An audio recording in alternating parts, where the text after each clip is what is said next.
ನಮಸ್ಕಾರ. ಎಲ್ಲ ವಿದ್ಯಾರ್ಥಿಗಳಿಗೂ ಗಣಿತ ಬಂಧುಗಳಿಗೂ ನಮಸ್ಕಾರ.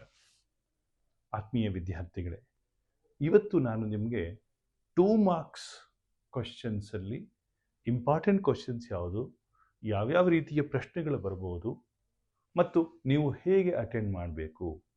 ನಿಮಗೆ ಗೊತ್ತಿರಲಿ, ದ್ವಿತೀಯ PUCಯಲ್ಲಿ ಒಟ್ಟು 9 ಪ್ರಶ್ನೆಗಳಿರ್ತವೆ. 2 ಮಾರ್ಕ್ಸು, ನೀವು 6 ಬರೀಬೇಕು. ITF ಇಂದ ಪ್ರಾರಂಭ ಆಗಿ ಪ್ರಾಬಬಿಲಿಟಿ ತನಕ ಟೋಟಲ್ 9. ಇದರಲ್ಲಿ ಯಾವುದನ್ನ ಫಸ್ಟ್ ಬರೀಬೇಕು, ಯಾಕೆ ಅದನ್ನೇ ಫಸ್ಟ್ ಬರೀಬೇಕು, ಅದನ್ನು ನಾನು ನಿಮ್ಗೆ ಎಕ್ಸ್ಪ್ಲೇನ್ ಮಾಡ್ತೀನಿ. ನೋಡಿ, ವಿದ್ಯಾರ್ಥಿಗಳಲ್ಲಿ 2 ಥರ. ಕೆಲವರು ಎಕ್ಸಾಮ್ ಹಾಲ್ಗೆ ಹೋಗಿ ಯಾವುದು ಈಸಿ ಇರುತ್ತೆ ಅದನ್ನು ಅಟೆಂಡ್ ಮಾಡ್ತೀವಿ ಅನ್ನೋರು ಗ್ರೇಡ್ 2 ವಿದ್ಯಾರ್ಥಿಗಳು ಅಂತೀವಿ. ಗ್ರೇಡ್ 1 ವಿದ್ಯಾರ್ಥಿಗಳು ಎಕ್ಸಾಮಿಗೆ ಮುಂಚೆ ನಾನು ಇದೇ ಬರಿತೀನಿ ಅಂತ ತಿಳ್ಕೊಂಡು ಹೋಗಿ ಬರೀತಾರಲ್ಲ, ಅವರಲ್ಲಿ ಸ್ಪಷ್ಟತೆ ಇರುತ್ತೆ, ಅವ್ರಿಗೆ ಸರಿಯಾದ ಅಂಕಗಳು ಬರುತ್ತೆ. ನೀವು 9 ಕಲ್ತಿರಬೇಕು, ಅದರಲ್ಲಿ 6 ಪ್ರಶ್ನೆಗಳು ಖಂಡಿತ ಬರೀಬೇಕು.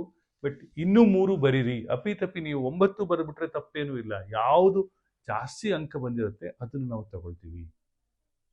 ಫಸ್ಟೇ ಯಾಕೆ ಏರಿಯಾ ಆಫ್ ಟ್ರಯಾಂಗಲ್ಲೇ ಬರೀಬೇಕು, ಯಾಕೆ ಸೆಕೆಂಡು 3D ಜಾಮಿಟ್ರಿನೇ ಬರೀಬೇಕು, ಯಾಕೆ ಥರ್ಡ್ ಕ್ವಶನ್ನು ಇನ್ವರ್ಸ್ ಟ್ರಿಗ್ನೋಮೆಟ್ರಿಕ್ ಫಂಕ್ಷನ್ಸೇ ಬರೀಬೇಕು ಅನ್ನೋದನ್ನು ಕೂಡ ನಾನು ಈ ಭಾಗದಲ್ಲಿ ಎಕ್ಸ್ಪ್ಲೈನ್ ಮಾಡ್ತೀನಿ. ಆತ್ಮೀಯ ವಿದ್ಯಾರ್ಥಿಗಳೇ, ನೀವು 2 ಮಾರ್ಕ್ಸನ್ನು ಪ್ರಾರಂಭ ಮಾಡಬೇಕಾಗಿರೋದು ಕ್ವಶನ್ ನಂಬರ್ 22 ಡಿಟರ್ಮಿನೆಂಟ್ಸ್ ಕ್ವಶನ್ನಿಂದ. ಡಿಟರ್ಮಿನೆಂಟ್ಸ್ ಕ್ವಶನ್ನು ತುಂಬ ಈಸಿಯಾಗಿರುತ್ತೆ. ಇಲ್ಲಿ ಡಿಟರ್ಮಿನೆಂಟ್ಸ್ಗೆ ಸಂಬಂಧಿಸಿದ 2 ಪ್ರಶ್ನೆಗಳು ಬರಲಿಕ್ಕೆ ಸಾಧ್ಯ ಇದೆ. ಒಂದು ಏರಿಯಾ ಆಫ್ ಟ್ರಯಾಂಗಲ್ಗೆ ಸಂಬಂಧಿಸಿರೋದು, ಇನ್ನೊಂದು ಈಕ್ವೇಷನ್ ಆಫ್ ಲೈನ್ಗೆ ಸಂಬಂಧಿಸಿರೋದು. ಇದು ತುಂಬ ಸಿಂಪಲ್ ಆಗಿರುತ್ತೆ, ತುಂಬ ಡೈರೆಕ್ಟ್ ಆಗಿರುತ್ತೆ. ಇಲ್ಲಿ ಏನೂ ತಲೆ ಕೆಡಿಸ್ಕೊಳ್ಳೋಕೆ ಹೋಗಬೇಡಿ. ಸಿಂಪಲ್ ಫಾರ್ಮುಲಾ ನಿಮ್ಗೆ ಗೊತ್ತಿರುತ್ತೆ, ಗೊತ್ತಿಲ್ಲ ಅಂದರೆ ಕಲ್ತ್ಕೋಬೋದು. x1 y1 1, ಆಮೇಲೆ x2 y2 1, x3 y3 1 half. ಇಲ್ಲಿ ಕೇರ್ಫುಲ್ಲಾಗಿ ಏನು ಮಾಡಬೇಕಾಗತ್ತೆ, ಅಕಸ್ಮಾತ್ ಏನಾದ್ರು ನೆಗೆಟಿವ್ ಬಂದರೆ ಮಾಡ್ಯುಲಸ್ ಹಾಕಿ ಪಾಸಿಟಿವ್ ವ್ಯಾಲ್ಯೂ ಬರೆಯೋದು. Without fail writing square units ಅನ್ನೋದು ತುಂಬ ಇಂಪಾರ್ಟೆಂಟು. ಅದು ಆನ್ಸರ್ ಏನು, ಫಾರ್ ಎಕ್ಸಾಂಪಲ್ 17/2 ಅಂತ ಆನ್ಸರ್ ಬಂದರೆ 17/2 ಸ್ಕ್ವೇರ್ ಯೂನಿಟ್ಸ್ ಅಂತ ಬರೀಬೇಕು. This is important for equation of line. ಅದೇ ಏನಾದರೂ equation of this important for area of triangle. Equation of line ಬಂದರೆ ನೀವು ಅದನ್ನೇ ಬರೀತೀರಿ. x1 y1 1, x2 y2 1, xy 1 ಅಂತ ಬರ್ಕೊಂಡು ಇದನ್ನು 0ಗೆ ಈಕ್ವೇಟ್ ಮಾಡಿದಾಗ ನಿಮಗೆ ಈಕ್ವೇಷನ್ ಆಫ್ ಲೈನ್ ಬರುತ್ತೆ. ಇಲ್ಲಿ ಯಾವುದೇ ಯೂನಿಟ್ಸ್ ಏನು ಬರೀಬೇಕಾಗಿಲ್ಲ, ಇದು ತುಂಬ ಸಿಂಪಲ್ ಆಗಿರೋದು. ಇದನ್ನು ನೀವು ಮೊದಲ ಪ್ರಶ್ನೆ ಅಂತ ಆನ್ಸರ್ ಮಾಡಿ, ನಿಮಗೆ ಖಂಡಿತ ಇದು ಈಸಿಯಾಗಿರುತ್ತೆ. ಇದಾದಮೇಲೆ ಯಾವ್ದು ಮಾಡಬೇಕಪ್ಪ, ಇದು ಆದ ತಕ್ಷಣ ನೀವು ಕ್ವಶನ್ ನಂಬರ್ 28ಗೆ ಹೋಗ್ಬಿಡಿ. 3 ಡೈಮೆನ್ಷನಲ್ ಜಾಮಿಟ್ರಿ ತುಂಬ ಸಿಂಪಲ್, ಇದು ನೋಡೋದಕ್ಕೆ ಮಾತ್ರ ಕಾಂಪ್ಲಿಕೇಟೆಡ್ ಆಗಿರುತ್ತೆ. ರೈಟ್, ಇಲ್ಲಿ ನೀವು ಒಂದು ಫಾರ್ಮುಲಾ ಬರೀಬೇಕು. ಅದು ಏನಪ್ಪ ಅಂದರೆ cos theta is equal to vector b1 dot vector b2 divided by magnitude of vector b1 into magnitude of vector b2. ಇದ್ರ ಮೇಲೆ ಪ್ರಶ್ನೆಗಳನ್ನ ಕೇಳಿರ್ಬೇಕು ಇವರು. ಇಲ್ಲಿ ಕಾನ್ಸಂಟ್ರೇಟ್ ಮಾಡಬೇಕಾಗಿರೋದು ಈ ಥರ. ಫಾರ್ ಎಕ್ಸಾಂಪಲ್ ಫಸ್ಟ್ ಪ್ರಾಬ್ಲಮನ್ನು ಕಾನ್ಸಂಟ್ರೇಟ್ ಮಾಡಿ. ಇಲ್ಲಿ ನಮಗೆ ಈ ಡಿನಾಮಿನೇಟ್ರಲ್ಲಿರೋ ವ್ಯಾಲ್ಯೂಸೇ ಇಂಪಾರ್ಟೆಂಟ್. ನೋಡಿ, 3 5 4 1 1 2, ಈ ಮೊದಲು 3 5 4 ಇದೆಯಲ್ಲ, ಅದನ್ನು b1 ಅಂತ ಬರ್ಕೊಳ್ಳಿ. b1 ಇಸ್ ಈಕ್ವಲ್ ಟು ಏನಾಗುತ್ತೆ, 3i plus 5j plus 4k. ಆಮೇಲೆ ಎರಡನೇದನ್ನು b2 ಅಂತ ಬರ್ಕೊಳ್ಳಿ. ವೆಕ್ಟರ್ b2 ಏನಾಗುತ್ತೆ, i plus j plus 2k. ಆ ನಂತರ ನೀವು ಕಾನ್ಸಂಟ್ರೇಟ್ ಮಾಡಿ ಈ ಫಾರ್ಮುಲಾ ಯೂಸ್ ಮಾಡಿ ಬರೆದ್ರೆ ನಿಮಗೆ ಕಾಸ್ ಥೀಟಾ ಸಿಗುತ್ತೆ. ಡೈರೆಕ್ಟ್ ಇದು. ಅಕಸ್ಮಾತ್ ಏನಾದ್ರು ಕಾರ್ಟೀಷಿಯನಲ್ ಫಾರ್ಮಲ್ಲಿ ಕೇಳಿದರೆ, ಅಕಸ್ಮಾತ್ ಏನಾದ್ರು ವೆಕ್ಟರ್ ಫಾರ್ಮಲ್ಲಿ ಕೇಳಿಬಿಟ್ಟಿದ್ರೆ, ನೋಡಿ ವೆಕ್ಟರ್ ಫಾರ್ಮಲ್ ಅಂದರೆ ಇದು ವೆಕ್ಟರ್ ಫಾರ್ಮ್. ಇಲ್ಲಿ ಇದನ್ನು b1 ಅಂತ ಕರಿತೀವಿ ಎರಡನೇದರಲ್ಲಿ, ಇದು b2, and everything remains same formula. ಅರ್ಥ ಆಯ್ತಾ? ಇಲ್ಲಿ ಫಾರ್ಮುಲಾ ಬರೆಯೋದಕ್ಕೆ 1 ನಂಬರು, ಸಿಂಪ್ಲಿಫೈ ಮಾಡಿ ಥೀಟಾ ಕಂಡುಹಿಡಿಯೋದಕ್ಕೆ ಇನ್ನೊಂದು ನಂಬರ್. 2 ಸಿಂಪಲ್ ಆಗಿ 2 ಮಾರ್ಕ್ಸ್ ತೆಗಿಬೋದು ಇದರಲ್ಲಿ. ಇಲ್ಲಿ ಏನಂದರೆ ಏನೂ ಇರೋದಿಲ್ಲ. ಸೊ ಫಸ್ಟ್ ಕ್ವಶನ್ ಆಯಿತು. ಫಸ್ಟ್ ಕ್ವಶನ್ನು ನೀವು ಏರಿಯಾ ಆಫ್ ಟ್ರಯಾಂಗಲ್ ಅಥವಾ ಈಕ್ವೇಷನ್ ಆಫ್ ಲೈನ್ ಆಯಿತು. ಇದು ಎರಡನೇ ಕ್ವಶನ್ನು 3 ಡೈಮೆನ್ಷನಲ್ ಜಾಮಿಟ್ರಿಗೆ ಸಂಬಂಧಿಸಿರೋದು. ಒಂದನೇ ಕ್ವಶನ್ ಯಾವ್ದು ಬರೀಬೇಕಂತ ಹೇಳ್ಕೊಟ್ಟಿದ್ದೀನಿ, ಎರಡನೇದು ಯಾವ್ದು ಬರೀಬೇಕಂತ ಹೇಳ್ಕೊಟ್ಟಿದ್ದೀನಿ. ಈಗ ಮೂರನೇ ಕ್ವಶನ್ ಯಾವ್ದು ಮಾಡಬೇಕು? ಮೂರನೇ ಕ್ವಶನ್ ITF ಇಂದ ಮಾಡಿ. ಸರ್ ITF ಅಲ್ಲಿ ಯಾವ್ದು ಇಂಪಾರ್ಟೆಂಟ್ ಸರ್? ನೋಡಿ, ಈ 4 ಕ್ವಶನ್ ಇಲ್ಲಿದೆ ನೋಡಿ. ಈ 4 ಕ್ವಶನ್ನ ತುಂಬ ಇಂಪಾರ್ಟೆಂಟ್ ಆಗಿ ಓದ್ಕೊಂಡು ಹೋಗಿ. ಈ ಕ್ವಶನ್ನು ಈ ಸತಿ ಬಂದಿರ್ಬೋದು. ಇದನ್ನು ಬರೆಯೋದು ಕೂಡ ತುಂಬ ಸಿಂಪಲ್ಲು. ಯೂಶಲಿ ಏನಾಗುತ್ತೆ, ಈ ಕೊಟ್ಟಿರೋದು ಕಾಸ್ ಇನ್ವರ್ಸ್ ಆಫ್ ಕಾಸ್ ಅಂತ ಇರುತ್ತಲ್ಲ, ಕೊಟ್ಟಿರೋದು ನಮ್ಮ ಗಿವನ್ ಡೊಮೈನ್ ಒಳಗೆ ಇರೋದಿಲ್ಲ. For example 7π/6 right does not belong to 0 to π ಅಲ್ವಾ? 1π/6 ಅಂದರೆ 30 ಡಿಗ್ರಿ, 7π/6 ಅಂದರೆ 210 degree. That is not in this particular value set of values. ಅವಾಗ ಏನು ಮಾಡ್ತೀವಿ, ಕಾಸ್ ಆಫ್ 7π/6 ಅಂತಿದೆಯಲ್ಲ, ಅದನ್ನು ನಾವು ಚೇಂಜ್ ಮಾಡ್ಕೋತೀವಿ. ನಾವು ಹೇಗೆ 7π/6 ರೈಟ್ 7π/6 ಅದನ್ನು ಹೆಂಗೆ ಬರಿತೀವಿ? ಕಾಸ್ ಆಫ್ ರೈಟ್ 7π/6 ಅಂದರೆ π + π/6 ತಾನೆ, correct? So cos of π + π/6, cos of π + π/6 is minus cos π/6. Is that correct? ಹೌದಲ್ವಾ? ಕ್ವಶನ್ ಏನಿದೆ, ಕಾಸ್ ಇನ್ವರ್ಸ್ ಅಂತಿದೆ. Cos inverse of minus cos π/6. Cos inverse of minus theta ಅಂದರೆ ನಿಮ್ಗೆ ಗೊತ್ತಿದೆ, π - cos inverse of theta, correct? ಅದನ್ನು use ಮಾಡಿಕೊಂಡು ನೀವು ಇದನ್ನು ಆರಾಮಾಗಿ ಮಾಡ್ತೀರಿ. ಇದು ಫಸ್ಟ್ ಟೈಪ್ ಆಫ್ ಕ್ವಶನ್. ಯಾವುದು? ಈ 4 ಶ್ರದ್ಧೆಯಿಂದ ಕಲ್ತ್ಕೊಳ್ಳಿ. ಇದು ಕೇಳಿಲ್ಲ ಅಂತ ಹೇಳಿದ್ರೆ ಈ 1, 2 ಅಂತ ಮಾರ್ಕ್ ಮಾಡಿದ್ದೀನಿ ನೋಡಿ. ಇಲ್ಲಿ ಮೊದಲನೇದು, ಇಲ್ಲಿ ನಿಮ್ಗೆ ಗೊತ್ತಿರುತ್ತೆ. ಪುಟ್ x = sin θ, sin inverse of 3x - 4x³. Put x = sin θ 1, ಅಥವಾ ಎರಡನೇದಿಗೆಲ್ಲ ಪುಟ್ x = cos θ. ಇದನ್ನು ನೆನ್ಪಿಟ್ಕೊಡಿ. ಇದು ಕೇಳಿಲ್ಲ ಅಂದರೆ ಇದನ್ನು ಕೇಳ್ಬೋದು. ಯಾವುದು?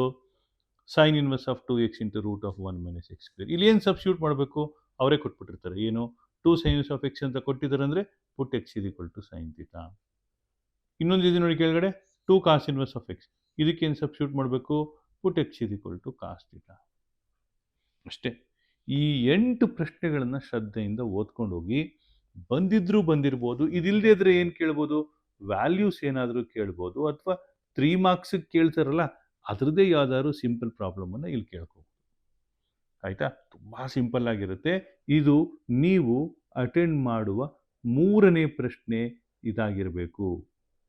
ಏಕೆಂದರೆ this saves lot of time my dear students, right? So ಇದು ನಿಮ್ಗೆ ಅರ್ಥ ಆಯಿತು ಅಂತ ಅಂದ್ಕೊಂಡಿದ್ದೀನಿ, ರೈಟ್? 4ನೇ ಪ್ರಶ್ನೆ ಯಾವ್ದು ಮಾಡಬೇಕು ಅಂತಂದರೆ ನೋಡಿ, 4ನೇ ಪ್ರಶ್ನೆ ಅಂತ ಹೇಳಿ ನೀವು 23 ರೈಟ್, ಯಾವುದು? ಕಂಟಿನ್ಯೂಟಿ ಆ್ಯಂಡ್ ಡಿಫ್ರೆನ್ಷಿಯಬಿಲಿಟಿ ಕ್ವಶನ್ ತಗೊಳ್ಳಿ.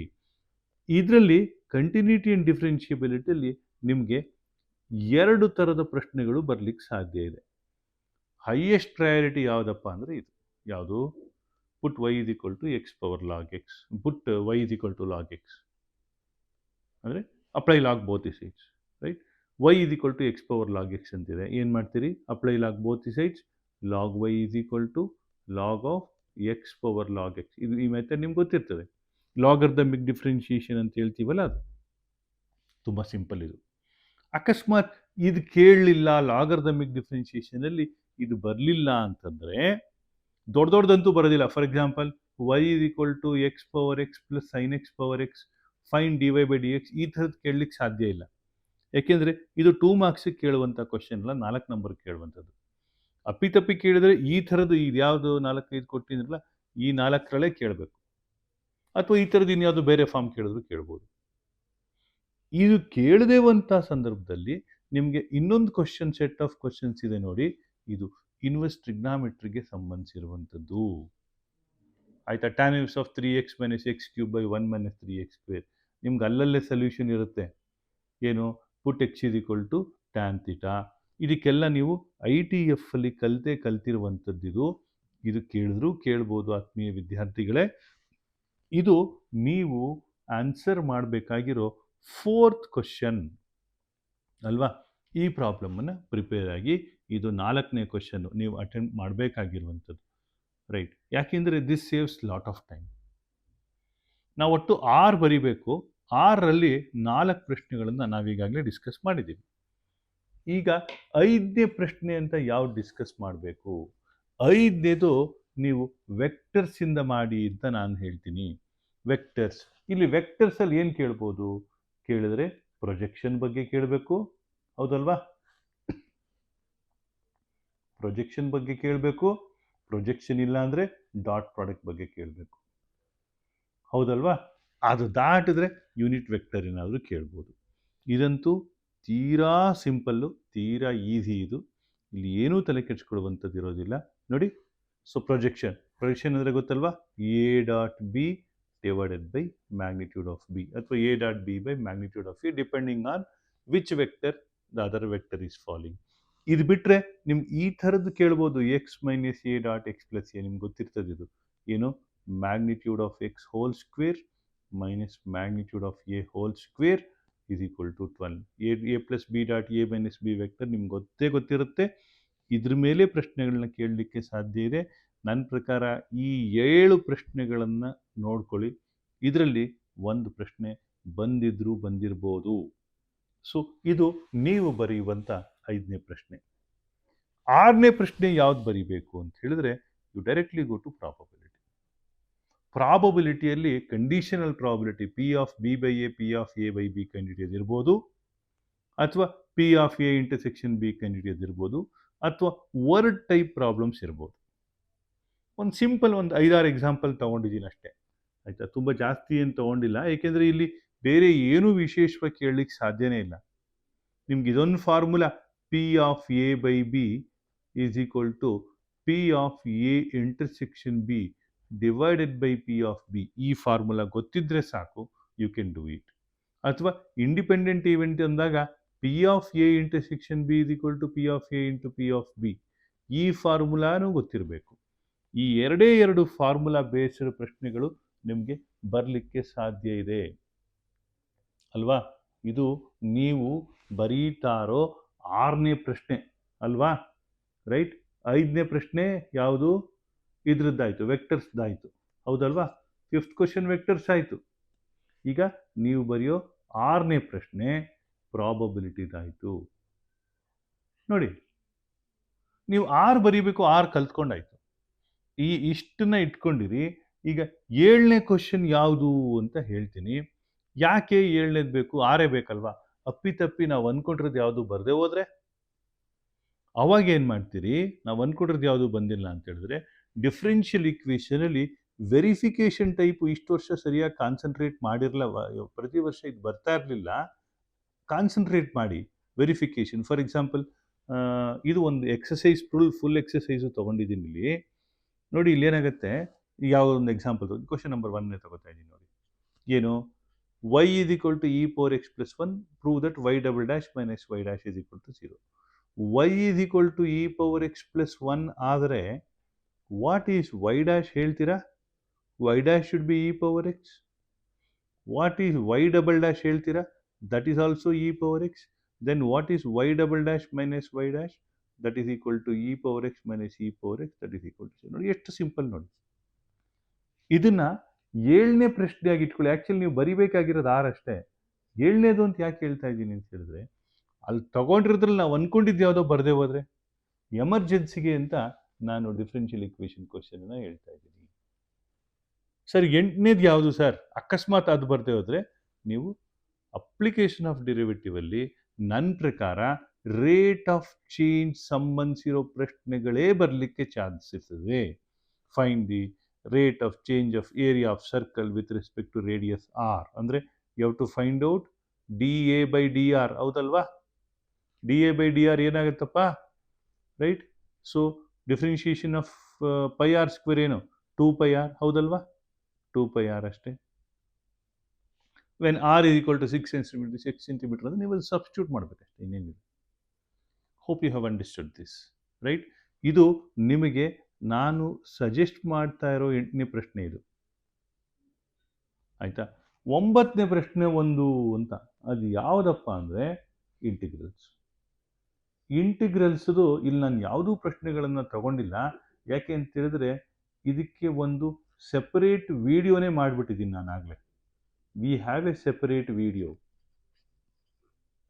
ಈ ವಿಡಿಯೋನ ನೀವು ಖಂಡಿತ ವಾಚ್ ಮಾಡ್ಬೋದು. ಕಮೆಂಟ್ ಸೆಕ್ಷನಲ್ಲಿ ಬೇಕಿದ್ರೆ ಹಾಕ್ಕೊಡ್ತೀನಿ. ಇದಕ್ಕೆ ಅಂತ ಸೆಪ್ರೇಟ್ ವಿಡಿಯೋ ಇದೆ. ಸೆಪ್ರೇಟ್ ವಿಡಿಯೋದಲ್ಲಿ ನಾನು 3 ಮಾರ್ಕ್ಸ್ ಹೇಗೆ ಮಾಡಬೇಕು, 3 ಮಾರ್ಕ್ಸ್ ಹೇಗೆ ಮಾಡಬೇಕು, 2 ಮಾರ್ಕ್ಸ್ ಹೇಗೆ ಮಾಡಬೇಕು, 5 ಮಾರ್ಕ್ಸ್ ಹೇಗೆ ಮಾಡಬೇಕು ಎಲ್ಲ ಬರ್ಕೊಟ್ಟು ಎಕ್ಸ್ಪ್ಲೇನ್ ಮಾಡಿದ್ದೀನಿ. 3 ಮಾರ್ಕ್ಸದ್ದು, 2 ಮಾರ್ಕ್ಸದ್ದು, 5 ಮಾರ್ಕ್ಸದ್ದು ಎಲ್ಲ ಎಕ್ಸ್ಪ್ಲೇನ್ ಮಾಡಿದ್ದೀನಿ. 2 ಮಾರ್ಕು ರೈಟ್, ಆಮೇಲೆ 5 ಮಾರ್ಕು ಎಲ್ಲ ಎಕ್ಸ್ಪ್ಲೇನ್ ಮಾಡಿದ್ದೀನಿ. ನೀವು ಇದನ್ನು ಕಲ್ತ್ಕೋಬೋದು.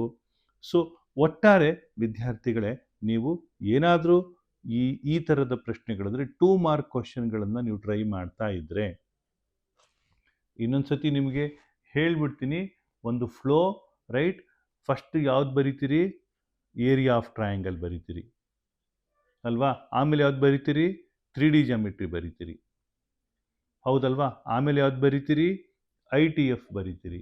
ಆಮೇಲೆ ಯಾವ್ದು ಬರಿತೀರಿ? ಕಂಟಿನ್ಯೂಟಿ ಆ್ಯಂಡ್ ಡಿಫ್ರೆನ್ಷಿಯಬಿಲಿಟಿ ಬರಿತೀರಿ. ಆಮೇಲೆ ಯಾವುದು? ವೆಕ್ಟರ್ಸ್ ಅಲ್ವಾ? ಅದು 5ನೇದು ವೆಕ್ಟರ್ಸ್. ಆಮೇಲೆ ಯಾವುದು? ಪ್ರಾಬಬಿಲಿಟಿ ಅಲ್ವಾ? ಎಮರ್ಜೆನ್ಸಿಗೆ ಯಾವ್ದು ತಗೋತೀರಿ? Differential equation. ಅದು ದಾಟಿದ್ರೆ ಒಂದು ಅಪ್ಲಿಕೇಶನ್ ಆಫ್ ಡಿಫ್ರೆನ್ಷಿಯೇಷನ್. ಅದು ದಾಟಿದ್ರೆ ಇಂಟಿಗ್ರೇಷನ್. ಇದು 3 ಎಕ್ಸ್ಟ್ರಾ ಅಲ್ವಾ? ಈ 3 ನಿಮ್ಗೆ ಎಕ್ಸ್ಟ್ರಾ ಇನ್ಫಾರ್ಮೇಷನ್ ರೈಟ್. ಸೊ ನೀವು ಇಷ್ಟನ್ನೇ ಯಾಕೆ ಮಾಡಿ ಅಂತ ಹೇಳ್ತೀನಿ ಅಂದರೆ, time required is very less. ನೀವು ಇದಿಷ್ಟನ್ನು ಮಾಡೋದಕ್ಕೆ ನಿಮಗೆ ಅಪ್ರಾಕ್ಸಿಮೇಟ್ಲಿ 10 ಮಿನಿಟ್ಸ್ ಸಾಕು. 10 ನಿಮಿಷದಲ್ಲಿ ನೀವು ಇದನ್ನು ಮಾಡ್ಬೋದು.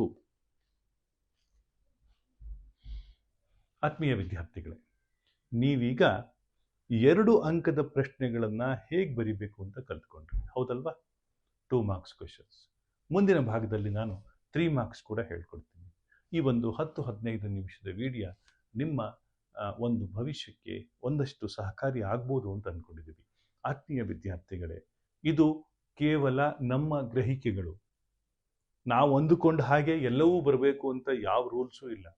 ನಾವು ಹೇಳಿದ್ದು ಯಾವುದೂ ಬರದೇ ಇರ್ಬೋದು, ಆದರೆ ನಮ್ಮ ಪ್ರಕಾರ ಹೀಗೆ ಬರ್ತದೆ ಅಂತ ನಮ್ಮ ಅನಿಸಿಕೆ. ಆತ್ಮೀಯ ವಿದ್ಯಾರ್ಥಿಗಳೇ, ನಿಮ್ಮ ಶ್ರಮಕ್ಕೆ ಸರಿಯಾದ ಪ್ರತಿಫಲ ಖಂಡಿತ ಸಿಕ್ಕೇ ಸಿಗುತ್ತೆ.